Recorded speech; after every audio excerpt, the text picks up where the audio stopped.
When you're diving into the heart of your car to replace the engine, it's like performing open-heart surgery. You don't just swap the heart, you make sure everything connected to it is primed and ready for years of operation.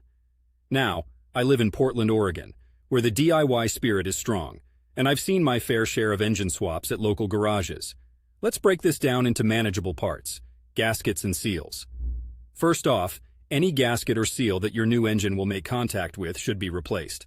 This includes the head gasket, intake manifold gaskets, exhaust manifold gaskets, and the oil pan gasket. It's not just about preventing leaks, it's about giving your engine the best seal from the get-go: water pump. Replacing the water pump is a no-brainer. It's much easier to do with the engine out, and considering its role in cooling your engine, it's cheap insurance against overheating issues down the line. Timing belt or chain. If your engine uses a timing belt or chain, swap it out. Like the water pump, it's a critical component for keeping your engine running smoothly, and failure can be catastrophic. Spark plugs and wires. New spark plugs and, if applicable, spark plug wires are essential. These are the heartbeats of your engine's combustion process. Fresh plugs ensure a clean, efficient burn, helping your engine run smoothly. Belts and hoses.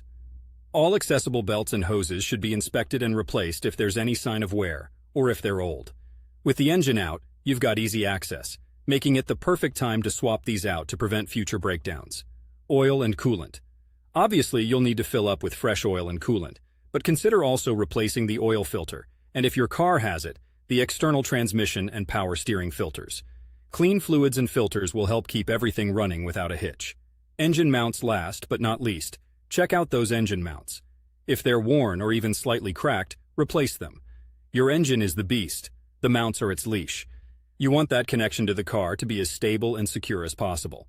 Remember, while the engine is the heart of your car, it doesn't work alone.